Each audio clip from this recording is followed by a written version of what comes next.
Yesus mana kemudian yang mengajarkan kekristenan? Tak ada. Yesus mana yang mengajarkan kitab Kolose? Tak ada. Yesus mana yang mengajarkan kemudian Filipi, Galatia? Tak ada, tak ada. Segala firman yang kau berikan telah aku sampaikan. Dan setelah Yesus sebelum terangkat, Yesus berpesan, waspadalah kepada Yesus palsu yang datang kepadamu. Dia akan menyesatkan banyak orang. Itu. Jadi kalau hari ini saudara membawa nama Yesus, Yesus, Kristus, Kristus, mohon maaf, Yesus dan Kristus yang Anda maksud bukanlah nabi kami yang datang kepada Bani Israel. Tetapi dia adalah sosok makhluk yang datang kepada Paulus. Berbeda dengan Nabi Yesus yang datang di tengah-tengah umat Israel itu. Demikian, silakan.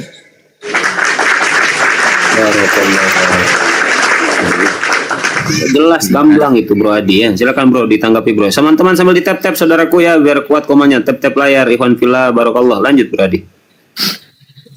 Oke Bang Buya. Terima kasih Bang atas pemaparannya ya kan. Sama-sama Bang. Menanggapi yang Abang sampaikan ya kan. Saya akan mulai dari 1 Korintus pasal 11 ayat 1. Inilah katanya, kata firman Tuhan. Jadilah pengikutku sama seperti aku juga menjadi pengikut Kristus. Jadi di sini ayat ini menyatakan bahwasanya Paulus menyuruh orang-orang Korintus untuk menjadi pengikutnya supaya pengikutnya itu menjadi pengikut Kristus. Jadi kan di sini artinya Paulus itu tetap mengingini orang-orang yang menerima ajarannya menjadi pengikutnya Kristus. Gitu dia Bang. Jadi di sini sebenarnya Kristus dan Paulus itu nggak ada perbedaan. Kristus dan Paulus itu adalah tetap sama. Gitu dia Bang. Jadi dari apa yang tertulis dalam kitab Galatia yang menyatakan bahwa Paulus menerima pengajaran dari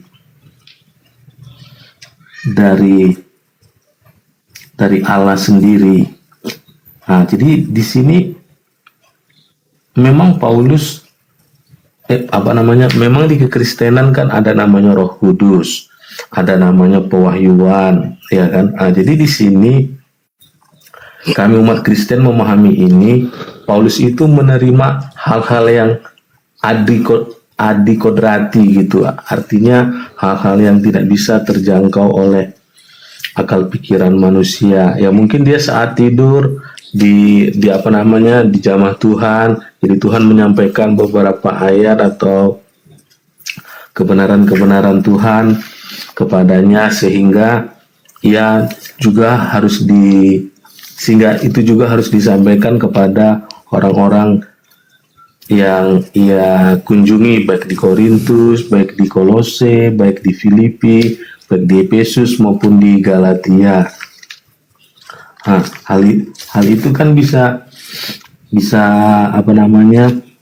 kita lihat dalam 1 Korintus pasal 11 ayat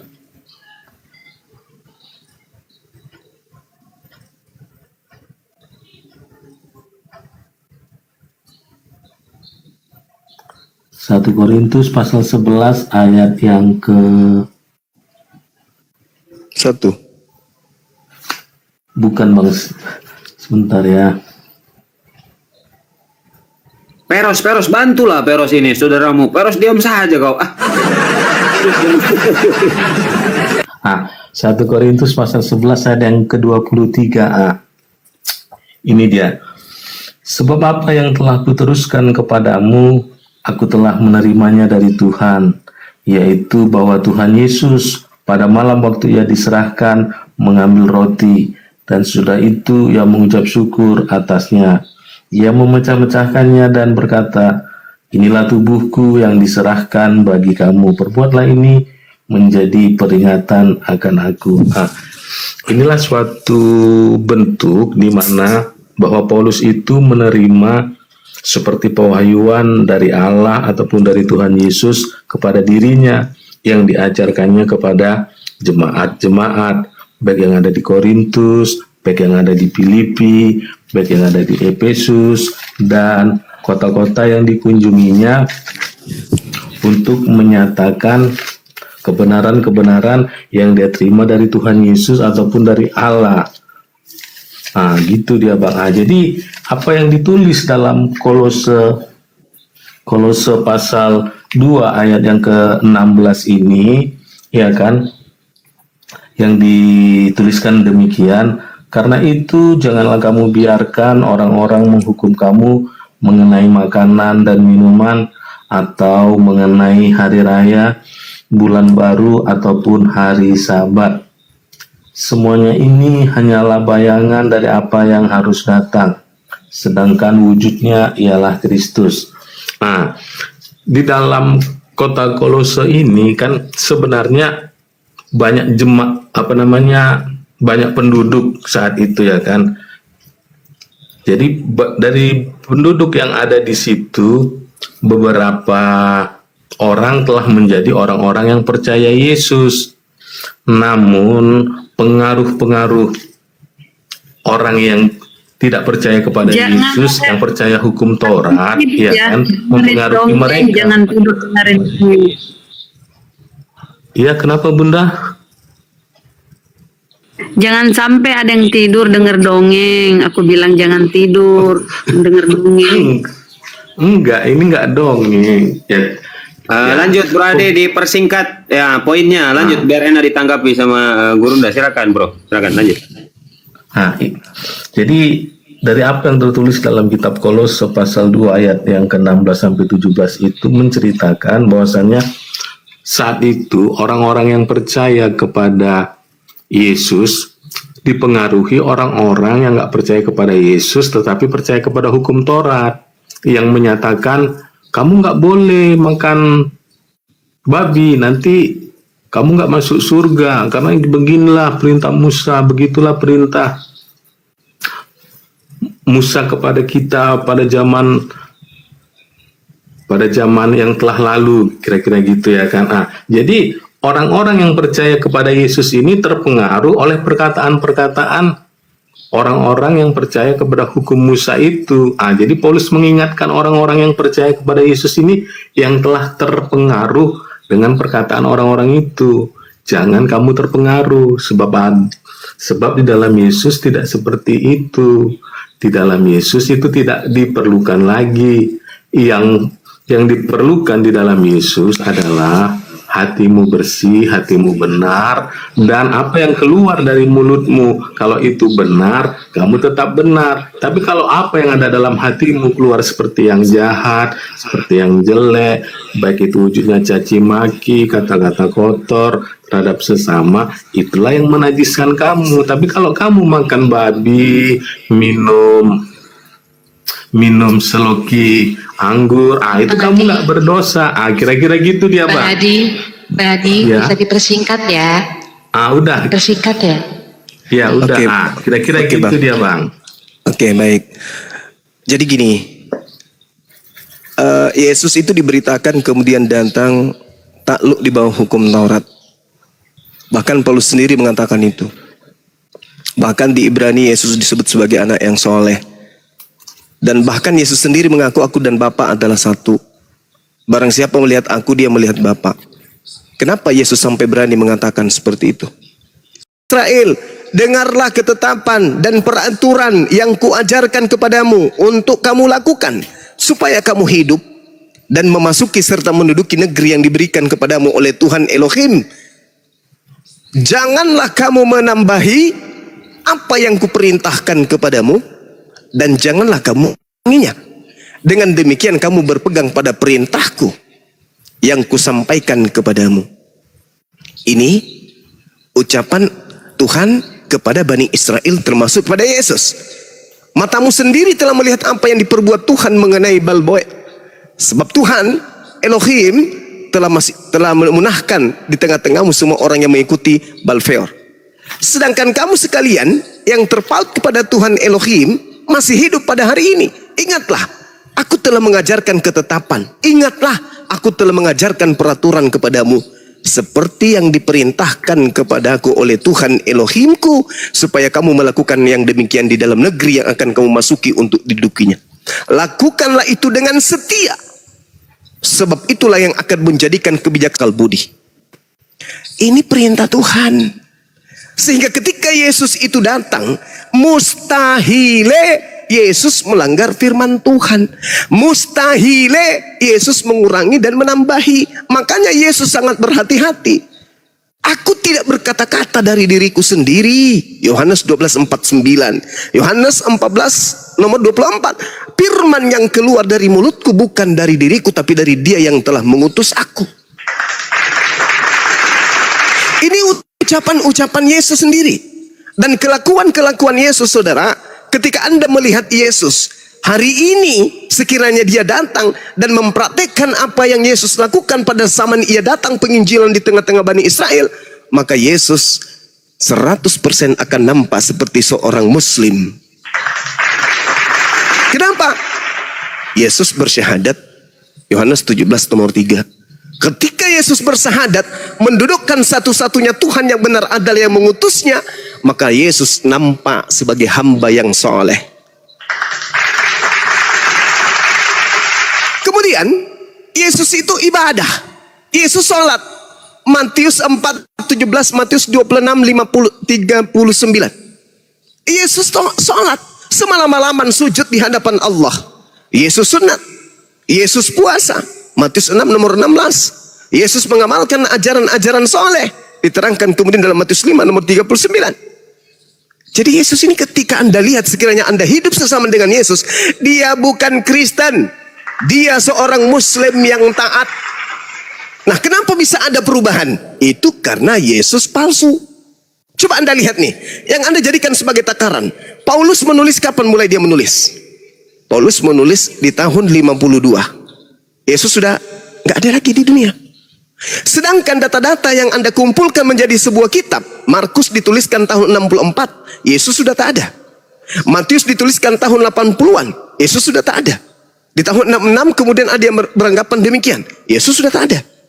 Petrus dituliskan tahun 81, Yesus tak ada. Yohanes dituliskan tahun 40 sampai 140, Yesus tak ada. Lukas tahun 62. Kisah para Rasul tidak diketahui kapan mulai ditulis. Lalu kemudian Yakobus dituliskan tahun 47 ke atas. Yesus di mana? Siapa sumber penulisan mereka?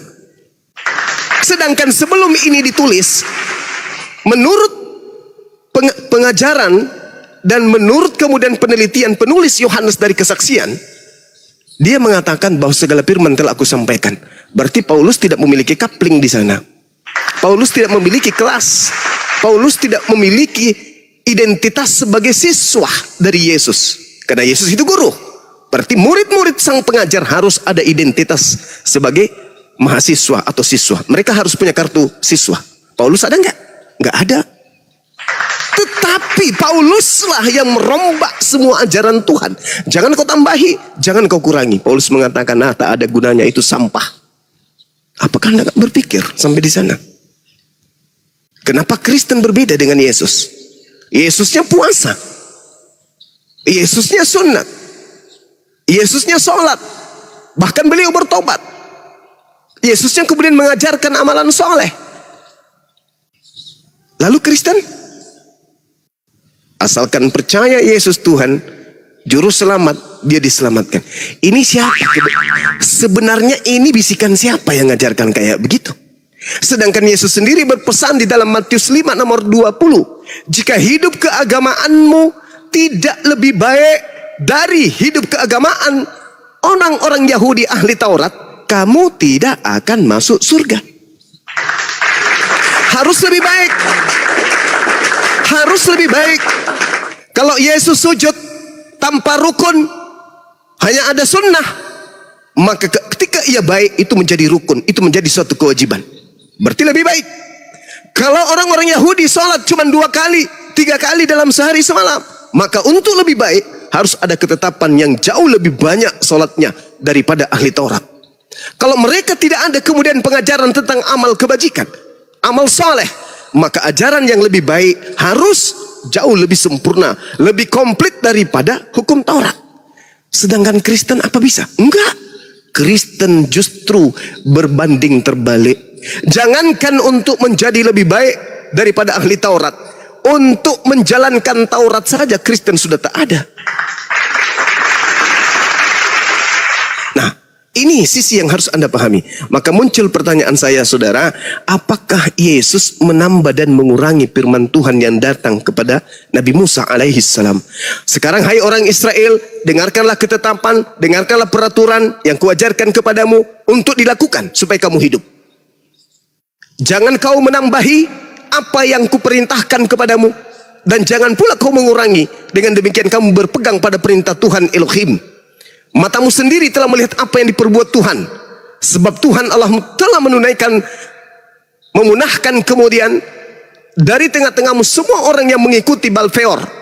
Sedangkan kamu sekalian yang terpaut pada Tuhan masih hidup pada hari ini. Ingatlah, aku telah mengajarkan ketetapanku. Ingatlah, aku telah mengajarkan peraturan kepadamu. Itu. Sekarang pertanyaannya, apakah Yesus merubah semua ini? Sampai-sampai harus ada agama Kristen, agama yang tidak berpedoman kepada perintah Tuhan yang datang kepada Nabi Musa. Sederhana, Bung. Apakah demikian? Apakah Yesus merubahnya sampai harus ada Kristen? Yang tadinya haram menjadi halal, yang tadinya hari Sabtu menjadi Minggu, yang tadinya Elohim yang menjadi sembahan menjadi Yesus. Apakah Yesus mengajarkan itu? Tentu tidak. Lalu kekuatan apa yang ada di belakang Kristen ini? Yesus tak mungkin. Elohim tak mungkin. Karena Elohim tidak pernah mengajarkan hal seperti itu. Yesus tidak pernah mengajarkan hal seperti itu. Lalu siapa yang ada di belakang Kristen sebenarnya?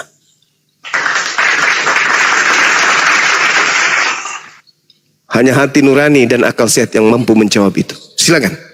Masya Allah. Ya, Bro Adi. Jelas ya, Bro Adi ya? Jelas. Mantap. Lanjut, silakan ditanggapi. Assalamualaikum warahmatullahi wabarakatuh. Waalaikumsalam. Pada Sugi, Masya Allah. Waalaikumsalam warahmatullahi wabarakatuh. Lanjut, Bro Adi. Silakan, Bro. Oke, terima kasih Bang Buya. Pertama-tama saya mengatakan, kami di Kristen ini yang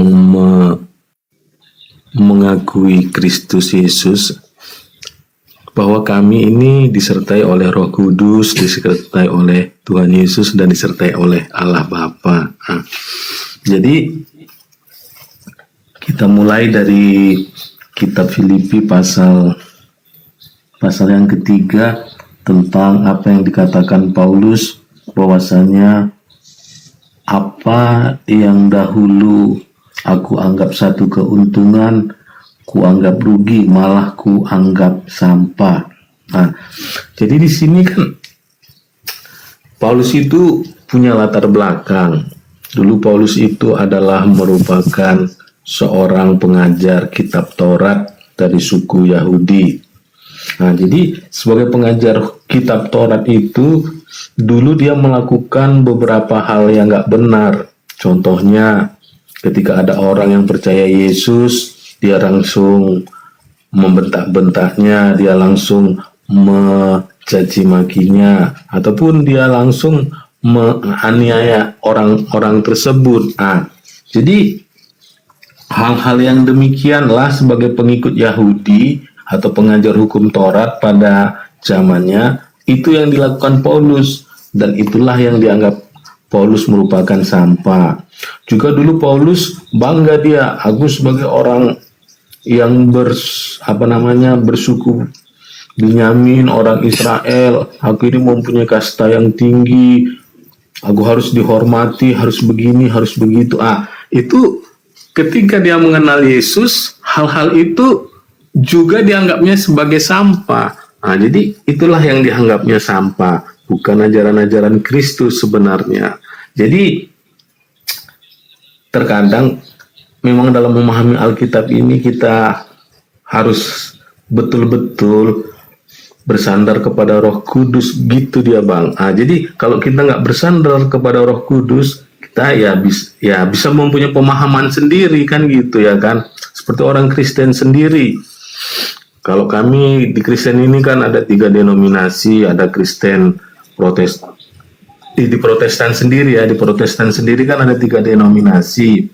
Ada denominasi tradisional, ada denominasi Injili atau Pantekosta, ada denominasi karismatik. Nah, jadi di 3 denominasi ini juga memiliki ajaran-ajaran yang sedikit-sedikit berbeda. Nah, gitu dia contohnya, ya kan?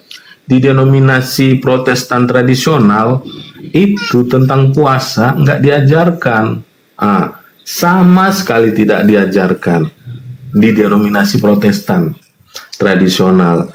Tapi kalau kita masuk kepada denominasi Injili ataupun Pantekosta, hal itu mulai diajarkan dan dilakukan. Begitupun di karismatik. Oke, begini Bro Adi, biar tidak terlalu jauh ya dari pembahasan. Begini Bro, kita fokus ke ajaran Yesus Bro, yang ada di dalam Biblos. Jangan, nggak usah kita bawa denom lah, karena kita tahu sendiri terlalu banyak denom kalian ini kan. Nah tadi kan Gurunda menyinggung bahwasanya kalian ini adalah pengikut Paulus, penyembah Yesus. Nah coba Anda teliti Bro, ingat, kasihilah Tuhan teosmu dengan segenap akal, pakailah akal sehatmu Bro. Ya jadi kita fokus ke ajaran Yesus aja Bro, biar lo kan selalu mengklaim lo adalah pengikut Yesus. Nah coba kita teliti data-data di Biblos, apakah benar kamu ini pengikut Yesus atau justru kamu ini adalah pengikut Paulus, begitu Bro. Ya, fokus ke sana dulu Bro. Silakan lanjut Bro. Oke Bro.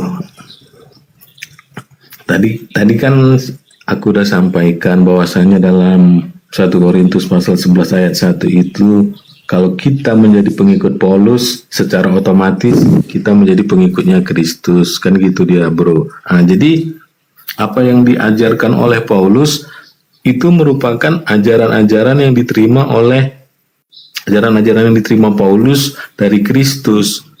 Bukan ajaran-ajaran dari kepintaran dia ataupun kecerdasan dia ataupun pengetahuan dia tentang hukum-hukum Taurat ataupun ajaran-ajaran Farisi ataupun ajaran-ajaran ahli-ahli Taurat saat itu, kan gitu. Tapi itu adalah hasil penerimaan wahyu yang diberikan Allah kepada Paulus, yang diterimanya dengan berbagai cara, baik dengan cara dia menerimanya lewat mimpi, baik menerimanya lewat penyataan roh ketika dia berdoa, ya kan? Jadi ada berbagai cara yang dapat ia alami untuk menerima kebenaran-kebenaran itu untuk disampaikan.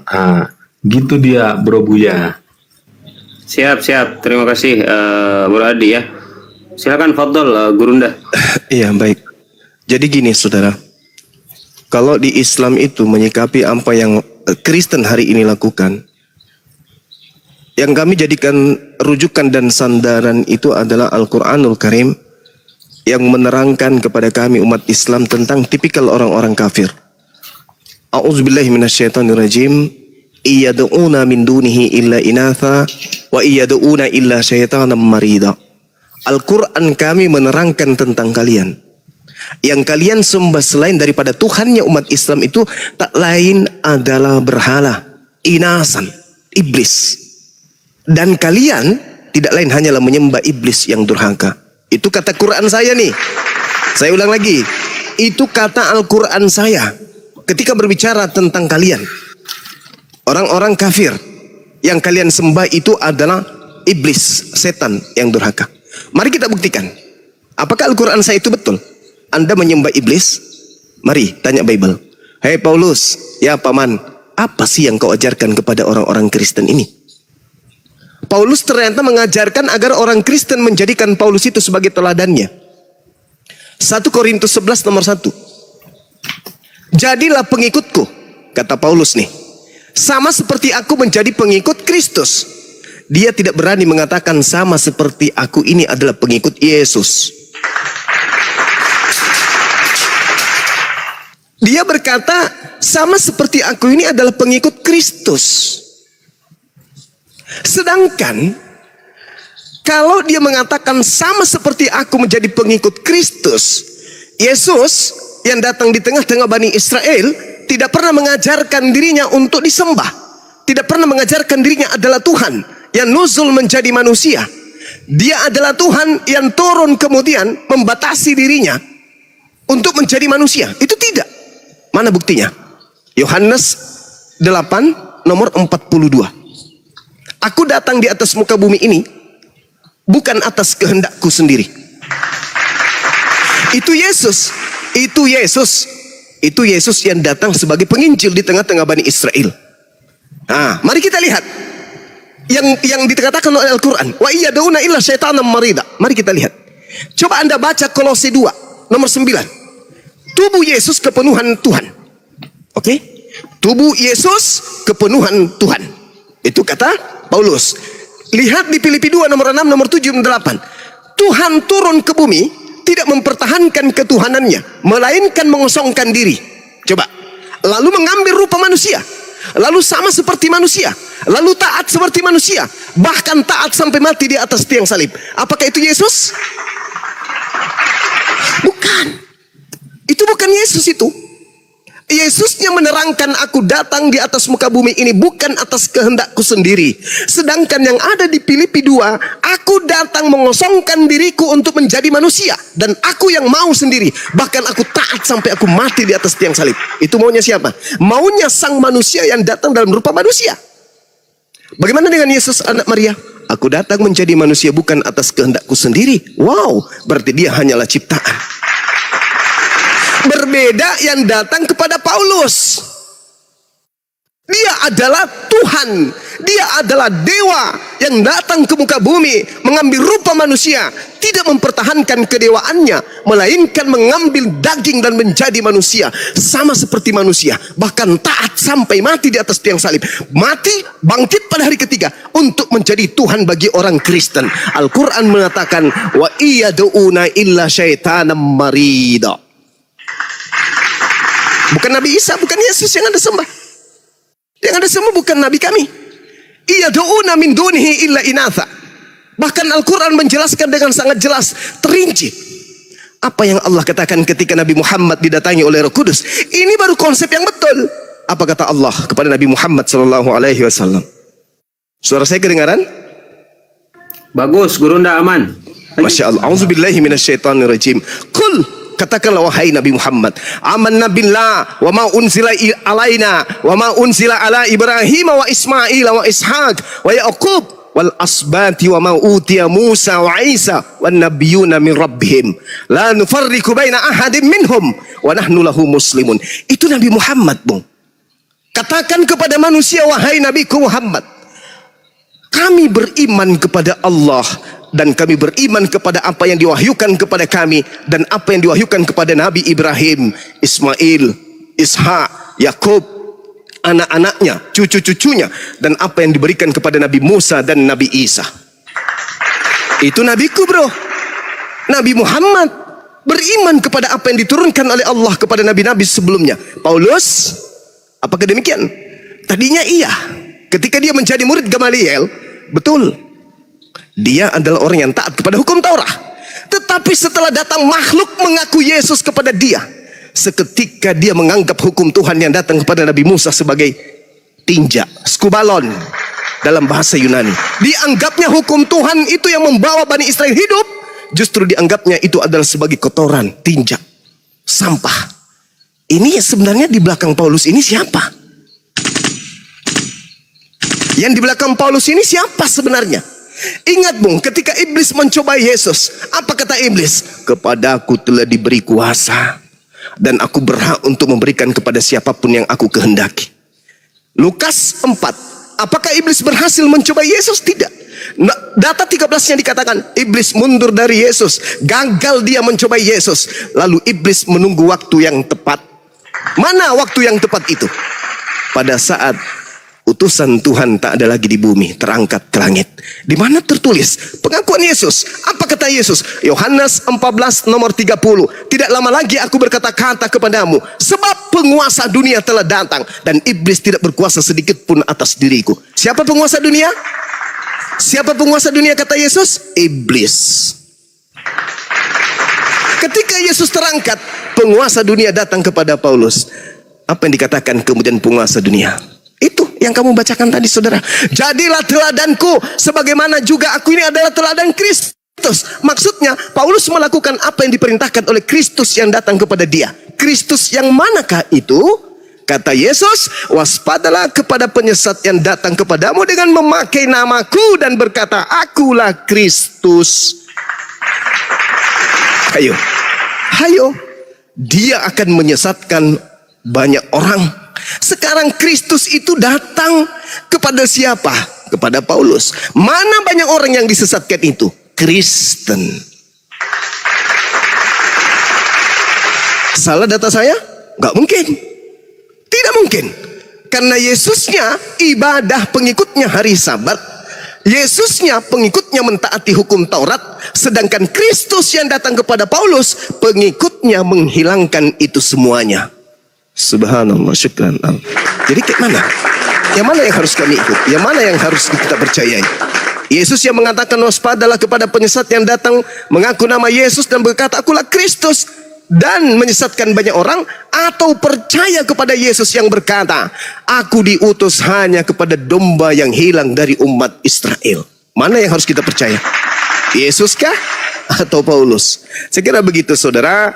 Saatnya Anda memilih mana yang benar-benar berasal dari Yesus anak Maria, mana yang berasal dari Kristus yang Yesus nubuatkan sebagai penyesat dan akan menyesatkan banyak orang. Demikian.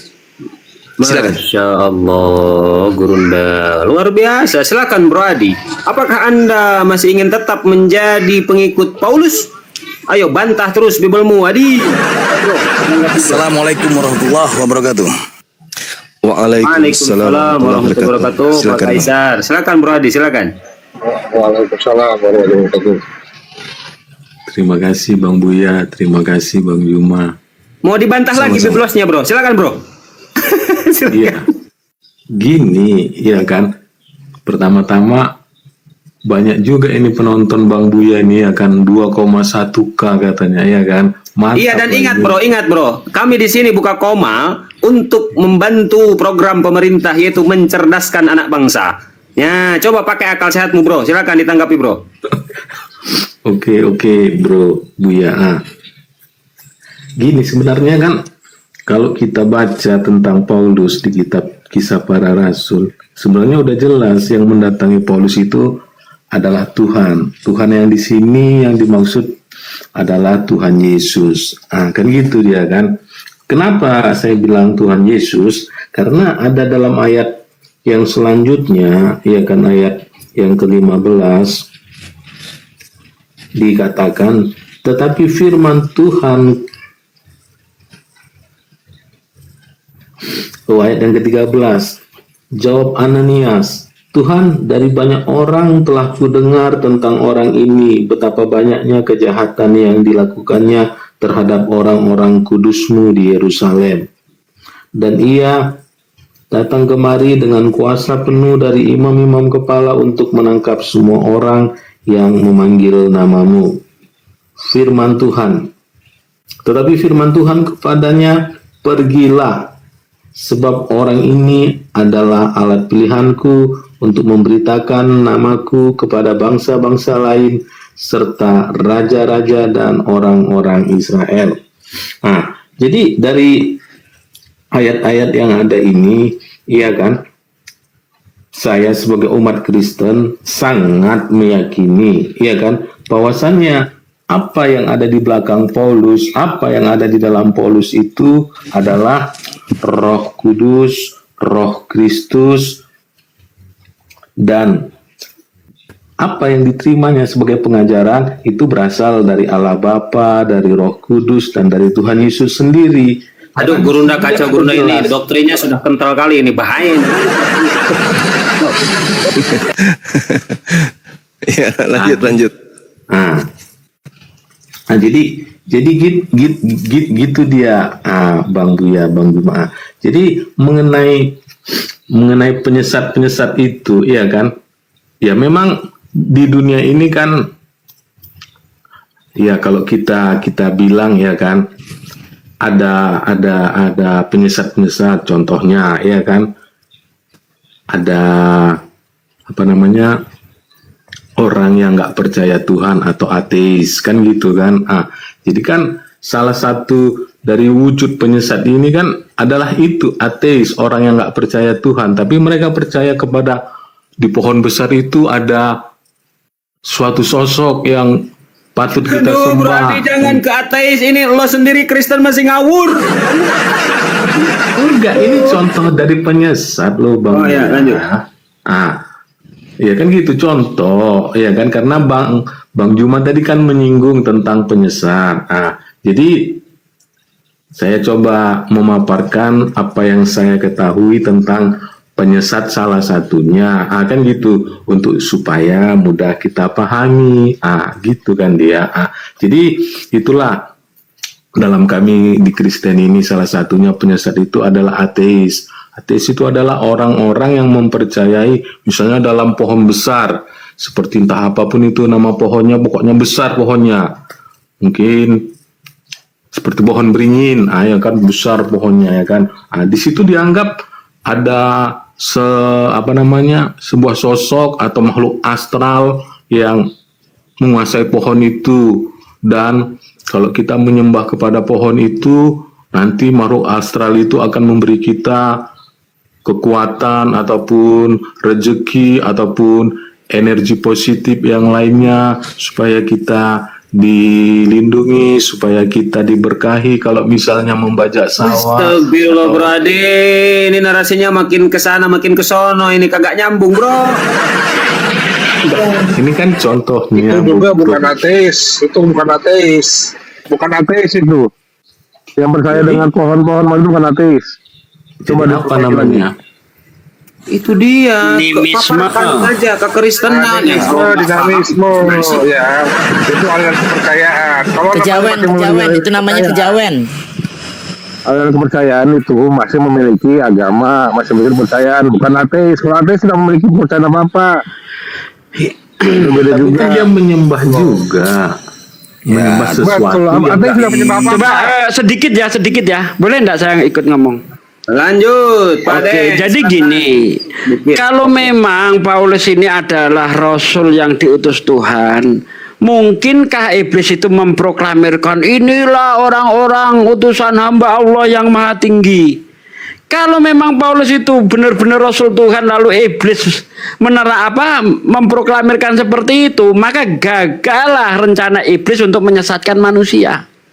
Seperti contoh di dalam Kisah Para Rasul 16 ayat 16 dan seterusnya itu, di situ dikatakan pada suatu ketika kami pergi ke tempat sembahyang itu, kami bertemu dengan seorang hamba perempuan yang mempunyai roh tenung. Roh tenung itu roh iblis ya, pasti kita semua setuju ya. Dengan tenungannya tuan-tuannya memperoleh penghasilan besar. Ia mengikuti Paulus dan kami dari belakang sambil berseru, dan kami dari belakang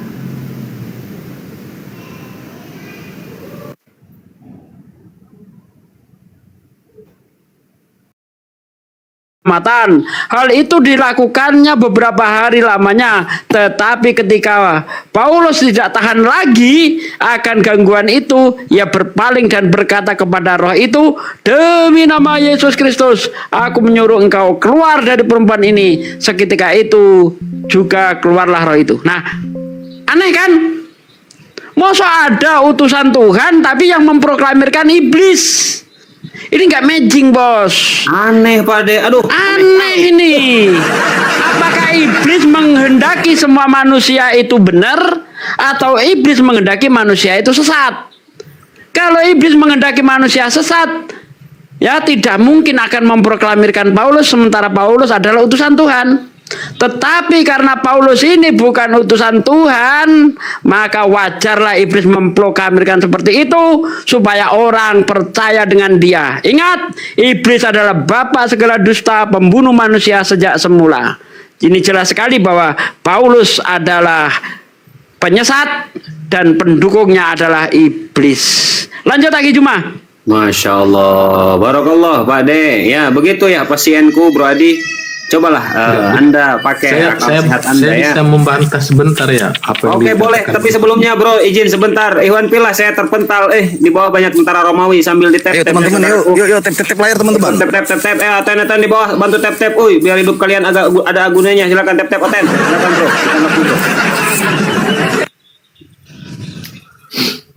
Iya, saya akan coba menanggapin apa yang dikatakan oleh Bang Sugi ya, Bang Sugi.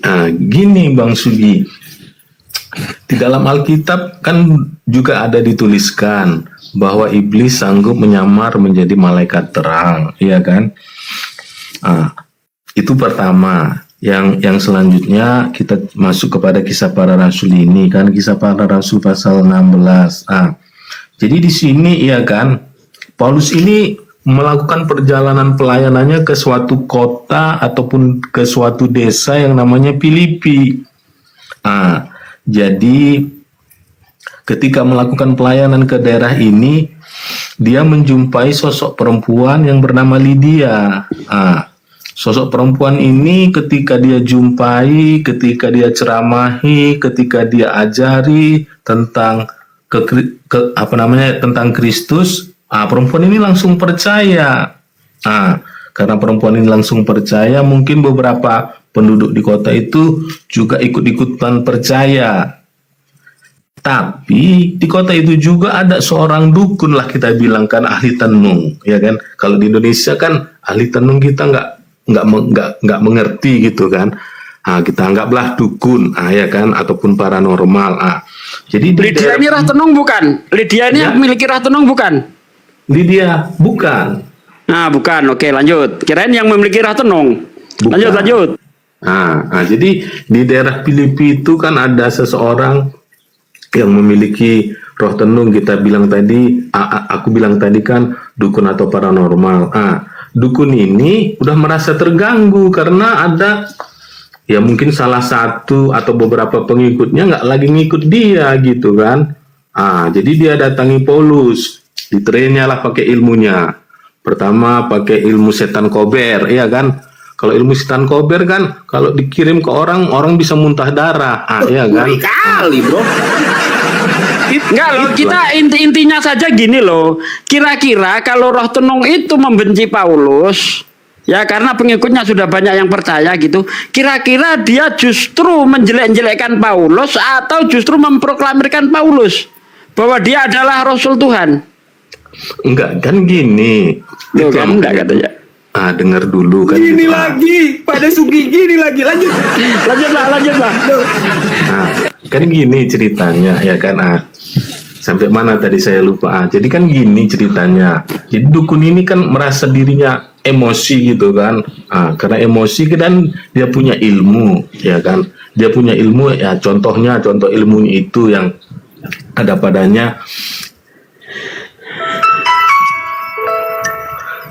Apa weh? Hubungin orang kau kan. Lanjut.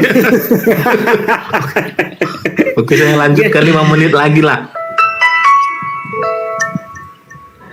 Bro Adi ini penyakitnya susah kali, makin parah. Gimana coba? Ini mau kemana?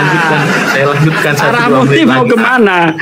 Saya lanjutkanlah 1-2 menit lagi ya kan. Jadi setelah dukun-dukun itu dukun-dukun itu merasa terganggu, dia mendatangi Paulus. Paulus tetap bersikukuh bahwa dia harus percaya Yesus. Jadi karena dia udah nggak punya argumen lagi, dia menyatakan itu kepada Paulus. Kamu adalah pengikut Kristus.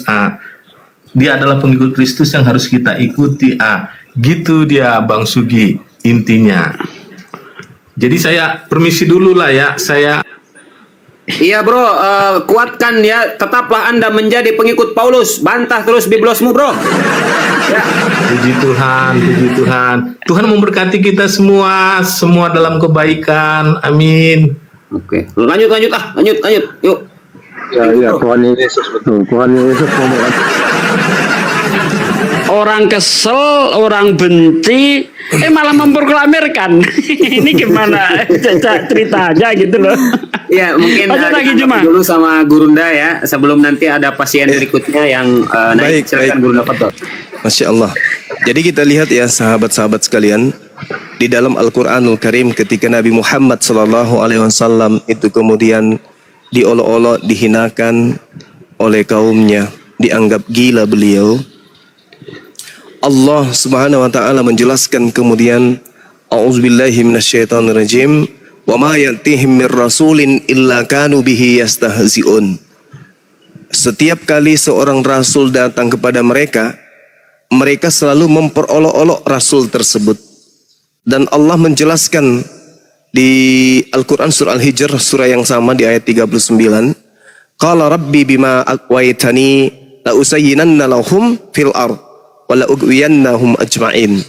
Iblis berkata kepada Allah, Tuhanku, oleh karena engkau telah memutuskan bahwa aku sesat, aku pasti akan jadikan kejahatan terasa indah bagi mereka di bumi, dan aku akan menyesatkan mereka semua. Itu sumpah iblis di hadapan Allah. Jadi Allah kemudian menceritakan hal ini kepada Nabi Muhammad. Untuk apa? Untuk Nabi Muhammad kemudian ceritakan litubayyina linnasi, kepada seluruh umat manusia, termasuk kepada Kristen, melalui kita para apologet Islam, untuk mereka sadar bahwa sesungguhnya iblis itu akan menjadikan sesuatu kejahatan terasa indah. Karena iblis memang sudah bersumpah di hadapan Allah dalam Al-Quran surah An-Nahl ayat 63. Tallah, itu firman Allah. Tallah, laqad arsalna ila umamin min qablika fazayyana lahum syaitan a'malahum fahuwa liyuhum yauma walahum azabun alim. Itu kata Allah. Demi Allah, sungguh aku telah mengutus rasul-rasul kepada umat-umat sebelum engkau, wahai Nabiku Muhammad. Tetapi iblis menjadi terasa indah bagi mereka, menjadikan terasa indah bagi mereka perbuatan mereka yang buruk itu, sehingga iblis menjadi pemimpin mereka pada hari ini, dan mereka akan mendapat azab yang sangat pedih. Jadi kalau tadi saudara kita itu selalu menyebut Yesus, Yesus, Yesus, Yesus, ujung-ujungnya kan di dalam Matius 7 nomor 22, 23 mereka diusir. Al-Quran ternyata mengatakan bahwa mereka menjadikan iblis ini sebagai pemimpin. Itu yang diterangkan oleh Al-Quran. Allah, laqad arsalna ila umain min qablika fazayyana lahumus syaitan a'malahum fahuwa waliyuhum yauma walahum azabun alim. Jadi mereka menjadikan iblis ini sebagai pemimpin. Nah, kita lihat pengakuan daripada penulis Bible. Markus 8 nomor 31, mereka membunuh Yesus. Yesus dibunuh. Markus 9 nomor 31, Yesus dibunuh. Markus 10 34, Yesus diolok, Yesus diludahin, Yesus disesah, dan Yesus dibunuh. Markus 15 nomor 19, Yesus dipukuli kepalanya, lalu Yesus diludahin, lalu disembah. Markus 15:24, Yesus ditelanjangin, dibagi-bagikan pakaiannya. Markus 15:34, Yesus kemudian diceritakan ditinggalkan oleh Tuhan. Lukas 22:63, Yesus diolok-olok dan Yesus dipukul. Nah, inilah penghinaan-penghinaan yang terjadi terhadap utusan Tuhan. Penghinaan-penghinaan yang mereka kemudian lakukan terhadap utusan Tuhan. Ujung-ujungnya ini akan dijadikan sebagai sembahan. Setelah dihina, dijadikan sebagai sembahan. Sekira begitu sementara. Berikutnya, silakan. Bro Hendrik, selamat sore. Buka mute-nya, Bro. Wih. Wah. Naik pingsan. Bro, buka mute-nya. Oh, mami, ini mah. Allah. Bro Hendrik, buka mute-nya, oi. Kalau ada sih sudah lama sih saya ikut sama istri juga Islam, kalau memang sudah ada dari dulu. Oh, jadi istri kamu muslimah Islam? Iya bang, iya bang. Oh, tapi kamu tetap masih Kristen? Iya bang, iya bang. Oke, lanjut Gurunda, Fadhal, Bang Juma. Bismillahirrahmanirrahim. Allah Subhanahu wa taala menjelaskan di dalam Al-Qur'an, berfirman kemudian dalam surah At-Taghabun ayat 9. A'udzubillahi minasyaitonirrajim. Yauma yajma'ukum liyaumil jam'. Dzalika yaumut taghabun. Wa may yu'min billah wa ya'mal shalihan yukaffir anhu sayyi'at wa yudkhilhu jannat tajri min tahtiha al-anhar khalidina fiha abada. Zalikal fawzul azim. Pada hari di mana kemudian manusia dikumpulkan, pada hari kita dihimpunkan, kemudian setelah hari kiamat kita dibangkitkan, semuanya dikumpulkan oleh Allah. Kemudian segala kesalahan, dosa-dosa yang pernah kita lakukan itu diungkapkan oleh Allah Subhanahu wa taala. Lalu Allah memberikan solusi bagi orang yang beriman kepadanya dan mengerjakan amalan soleh, akan dihapuskan dosa-dosanya dan dimasukkan kemudian ke dalam surga. Mereka kemudian kekal di dalamnya selama-lamanya. Dan itulah yang disebut dengan zalikal fawzul azim, kemenangan yang agung. Yang beramal soleh kemudian beriman kepada Allah. Di ayat lain Allah Subhanahu wa taala juga menjelaskan, qad aflahal mu'minun alladzina hum fi salatihim khashi'un. Beruntunglah orang-orang Islam itu, yaitu mereka yang khusyuk di dalam salat. Kemudian Allah menjelaskan mereka memelihara salat mereka, walladzina hum ala salawatihim yuhafizun. Mereka memelihara salatnya. Allah mengatakan ulaika humul warithun. Mereka itulah orang-orang yang mewarisi, alladzina yarisuna al-firdaus hum fiha khalidun, yakni orang yang mewarisi surga Firdaus, mereka kekal di dalamnya. Ini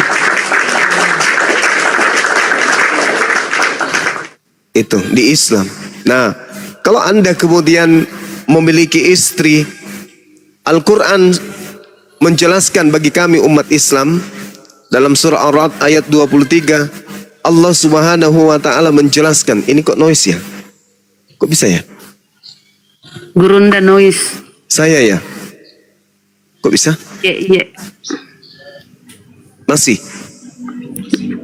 Enggak. Bagus, lanjut Gurunda, udah bagus.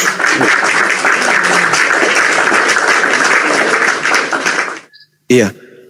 Allah Subhanahu wa taala menjelaskan jannatu adnin yadkhulunaha wa man salaha min abaihim wa azwajihim wa dzurriyyatihim wal malaikatu yadkhuluna alaihim min kulli bab.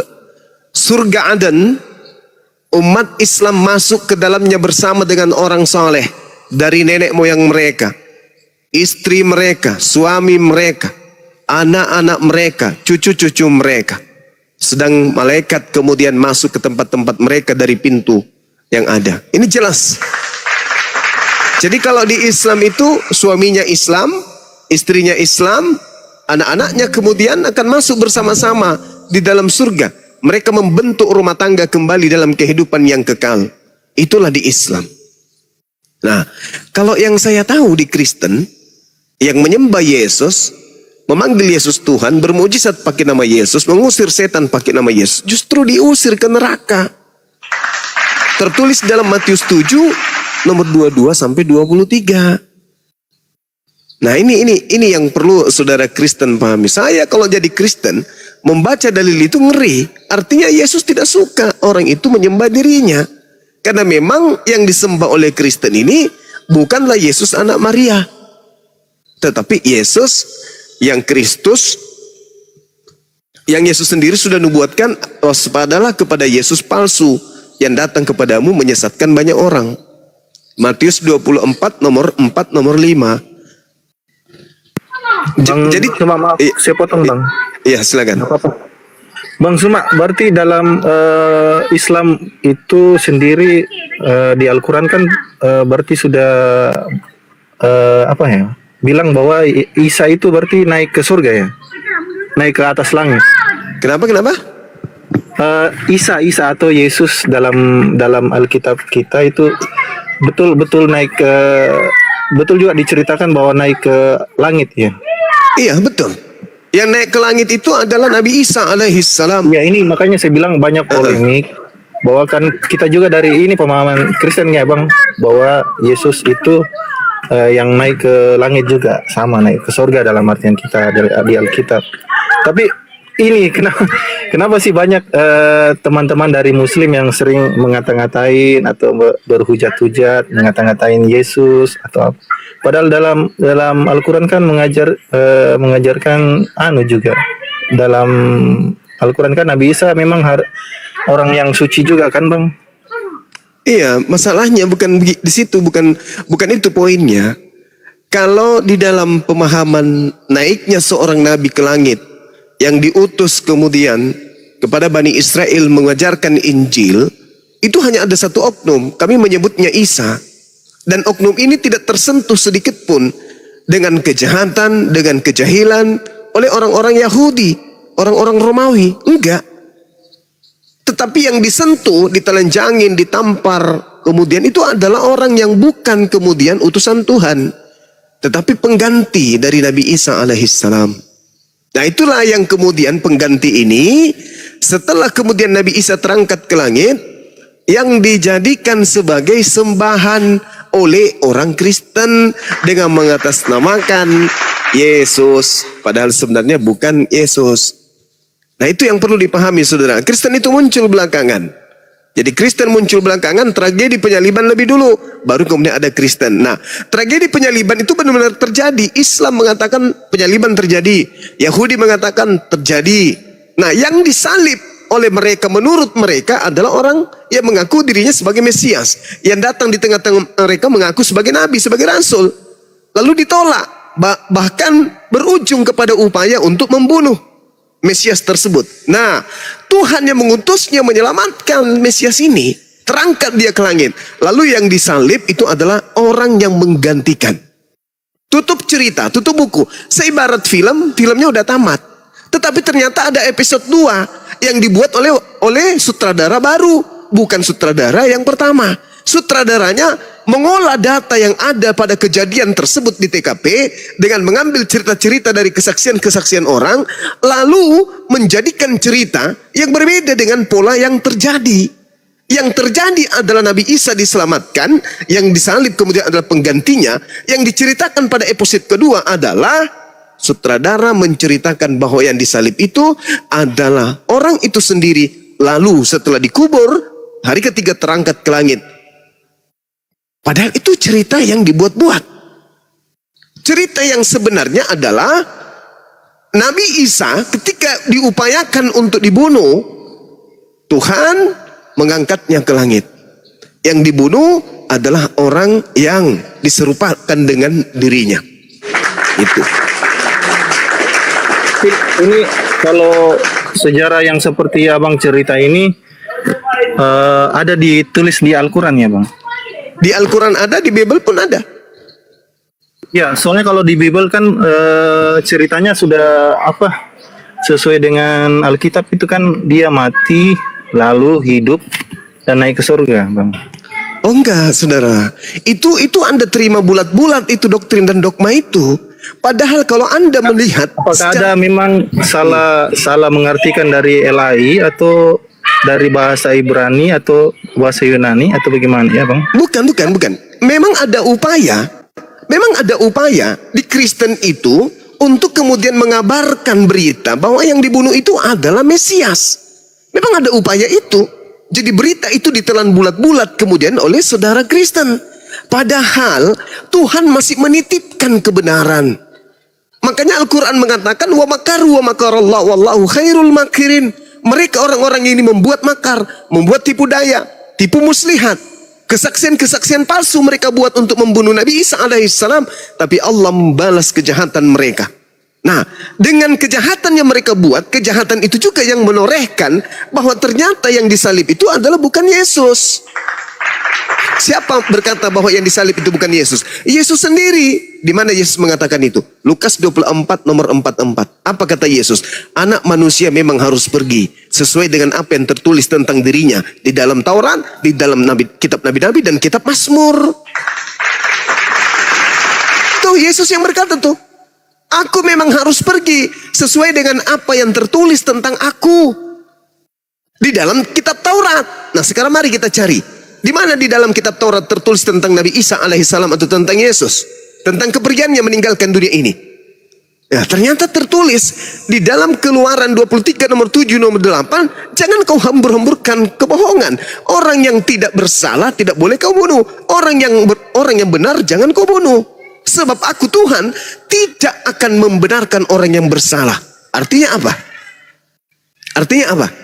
Artinya jangan kau bunuh Isa. Karena Isa orang benar. Jangan kau bunuh Yesus. Yesus orang benar. Yesus tidak bersalah. Jangan kau bunuh. Ketika kamu berupaya kemudian untuk membunuh Nabi Isa, aku Tuhan yang mengutusnya, hambaku yang suci ini, tidak akan kubiarkan kamu jamah sedikit pun. Dan itu juga Yesus katakan di dalam kitab Saudara. Yohanes 14 nomor 30. Memang aku harus pergi, sebab penguasa dunia telah datang, dan iblis sedikit pun tidak berkuasa atas diriku. Berarti iblis tidak berhasil menyalibkan Yesus. Meskipun iblis itu berupaya dengan cara merasuki Yudas, iblis merasuki imam kepala mahkamah agama orang Farisi, Tuhan tidak mengizinkan disentuh sedikit pun Nabi Isa alaihissalam. Coba endingnya di mana? Coba baca Ibrani 5 nomor 7. Sebagai Kristen harusnya Anda jadikan itu sebagai ending. Sebagai manusia, Yesus telah mempersembahkan doa yang sungguh-sungguh kepada Tuhan yang sanggup menyelamatkannya dari maut. Dan atas kesalehannya, doanya dikabulkan. Berarti dia diselamatkan. Gak mati dia. Siapa yang mati? Baca Ulangan 27 nomor 25. Terkutuklah orang yang makan suap untuk menyerahkan orang benar agar dibunuh. Jadi yang makan suap siapa? Yudas. Jadi yang terkutuk siapa? Yudas. Jadi yang disalib siapa? Yudas. Apakah ada kemudian literasi itu dalam Bible? Ada. Di mana Bang Suma? Ulangan 21 nomor 22 23. Apabila ada orang yang melakukan perbuatan dosa yang sepadan dengan hukuman mati, lalu kau hukum dia atau kau gantung dia, jangan kau biarkan mayatnya semalam-malam menyentuh tanah yang diwariskan nenek moyangmu. Sebab jangan kau biarkan dia semalam-malaman di atas tiang. Sebab orang yang dikutuk oleh Tuhan, jangan kau biarkan mayatnya menyentuh tanah yang diwariskan Tuhan kepadamu. Jelas itu. Makanya Yusuf Arimatea dan Nikodemus bersama dengan Maria itu meminta ke gubernur Pilatus untuk segera menurunkan mayat orang yang digantung di atas salib sebelum Sabat. Kenapa? Karena orang yang sepadan perbuatannya dengan hukuman mati tidak boleh mayatnya menyentuh tanah, harus diturunkan segera sebelum Sabat. Itulah yang terjadi. Paulus pun mengatakan apa dalam Galatia 3 nomor 13? Kristus, dia tidak mengatakan Yesus, tapi mengatakan Kristus. Kristus telah menebus kita dari kutuk hukum Taurat dengan jalan menjadi kutuk. Yesus, anak Maria, orang suci, bro. Dia adalah orang pilihan Tuhan, dia adalah duta, dia adalah Rasulullah. Bukan orang terkutuk. Kenapa pula dikatakan terkutuk? Berarti yang dikutuk inilah yang digantung. Siapa itu? Yudas. Ada nggak perselisihan antara orang Yahudi dengan Paulus tentang ini? Ada. Tertulis dalam Kisah Para Rasul 25 nomor 19. Mereka hanya berselisih paham tentang seseorang yang bernama Yesus. Mereka berkata Yesus telah mati, tapi Paulus berkata Yesus masih hidup. Al-Quran saya mengatakan, Al-Quran surah An-Nisa ayat 157, mereka berselisih paham tentang siapa yang mereka salibkan. Jelas itu, Bu. Al-Quran datang sebagai cahaya. Hudal linnas. Petunjuk. Petunjuk Al-Quran itu. Ya. Supaya manusia itu mendapatkan kemudian kebenaran hakiki. Tuhan datang ke tengah-tengah Bani Israel dengan cara mengutus ajarannya melalui para nabi. Lalu setelah datang ajaran Tuhan melalui para nabinya, nabinya diolok-olok, nabinya ingin dihapuskan. Ingat, Bung, ingat, Kristen itu agama yang muncul belakangan. Bukan ditopang oleh kekuatan dari Yahudi, bukan. Kristen muncul dari Romawi. Ingat, pada saat Yesus ada di tengah-tengah Bani Israel, Romawi adalah bangsa penguasa kala itu. Bahkan Yesus hidup di negara atau di daerah atau di wilayah yang dibawa jajahan bangsa Romawi. Ingat itu. Sehingga yang mengajarkan penyembahan terhadap oknum yang bernama Yesus itu adalah kekuatan imperium Romawi. Dialah yang melakukan penekanan kemana-mana supaya orang di bawah jajahannya menyembah dewa mereka yang mereka sebut Yesus. Mana coba tunjukkan adakah rabi Yahudi yang datang ke Indonesia dari sejak bahla sampai hari ini datang mengajarkan kekristenan? Tak ada. Yang datang pastor pendeta dari barat, dari Belanda, dari Portugis, dari Jerman. Itu yang datang. Mana ada nabi diutus kepada mereka? Tak ada. Nah, kekuatan apa yang ada di belakang mereka? Itulah yang datang kepada Paulus. Kepadaku telah diberi kuasa. Pergilah jadikanlah seluruh makhluk. Pergilah jadikanlah seluruh bangsa menjadi muridku. Itu siapa? Itu siapa? Itu bukan Yesus anak Maria, Bang. Itu bukan Yesus anak Maria. Itu adalah makhluk yang pernah mencobai Yesus. Ketika diceritakan dalam Lukas 4, nomor 6, nomor 7, nomor 8, nomor 9, nomor 10, nomor 11, nomor 12, endingnya di 13. Iblis mundur dari Yesus. Yes, iblisnya tidak sanggup. Iblisnya angkat tangan. Iblisnya menyerah. Dia tidak sanggup kemudian untuk menggoda Yesus.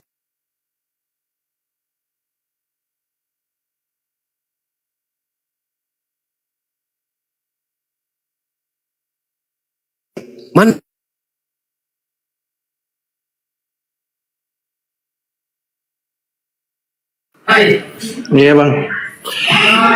Ini saya mau bertanya itu yang masalah, kan ini banyak juga. Bentar saudara izin sebentar, Ivan, dikencangkan layarnya, dikencangkan, ini banyak tentara Romawi di bawah biar kuat komalnya. Lanjut, maaf, lanjut. Merasuki imam kepala, merasuki mahkamah agama, merasuki orang Farisi, merasuki orang Yahudi.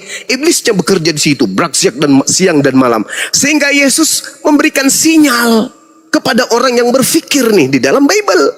Apa kata Yesus? Coba Anda buka Matius 12. Adakah sesuatu yang luar biasa di situ? Ada.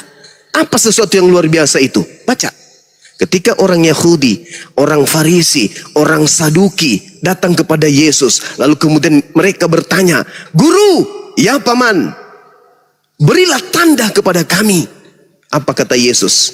Angkatan jahat ini, dia tidak mengatakan pengikutku, orang yang kukasihi, anak-anakku, tidak. Dia mengatakan angkatan jahat ini minta satu tanda, dan tidak akan diberikan satu tanda apapun selain tanda Yunus. Sebab Yunus 3 hari 3 malam di dalam perut ikan, demikian juga anak manusia 3 hari 3 malam dalam perut bumi. Anak manusia ini bukan Yesus. Anak manusia yang dimaksud di sini Anda baca di dalam Yesaya 14 nomor 13, Yesaya 14 nomor 12, nomor 13, nomor 14, endingnya di nomor 15 Anda baca. Orang yang ingin menyamai Tuhan, orang yang ingin kemudian mempersamai dirinya dengan Tuhan, ingin menyaingi Tuhan, kemudian bermimpi untuk naik ke atas awan-awan untuk seperti Tuhan Maha Tinggi. Tapi apa kata Tuhan? Baca ending nomor 15-nya. Anak manusia itu justru dilemparkan ke dalam alam maut, di alam kubur yang paling dalam. Nah, siapa anak manusia yang keluar pada hari ketiga dari kubur? Setelah Yesus ditanya, "Berikan aku tanda." Angkatan jahat ini minta satu tanda. Tidak akan diberikan satu tanda apapun kecuali anak manusia keluar dari kubur. Siapa anak manusia itu? Iblis.